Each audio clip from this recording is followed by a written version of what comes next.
في موسم الانتقالات هذا لا شيء يبقى على حاله.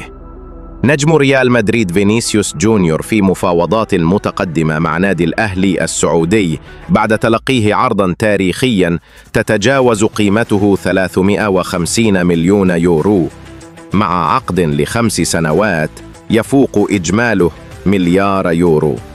صفقة تغير ملامح الميركاتو وتكشف عن قوة الدوري السعودي في استقطاب النجوم العالميين. وفي نفس الوقت نادي برشلونة يعلن تعاقده مع الإنجليزي ماركوس راشفورد قادما من مانشستر يونايتد في صفقة إعارة مع خيار شراء ب30 مليون يورو.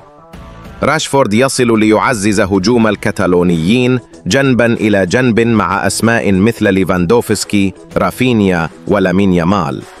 فينيسيوس يبحث عن مجد جديد خارج أوروبا، وراشفورد يجد فرصة ذهبية لإعادة إشعال مسيرته وسط هجوم ناري في الكامب نو. أمام أعين الجماهير تكتب فصول جديدة في كرة القدم العالمية، واحدة في الرياض والأخرى في برشلونة. هل يشهد الموسم المقبل صراعات جديدة بين الشرق والغرب؟ وهل سيكون راشفورد الورقة الرابحة لفليك كما قد يصبح فينيسيوس نجم الخليج القادم؟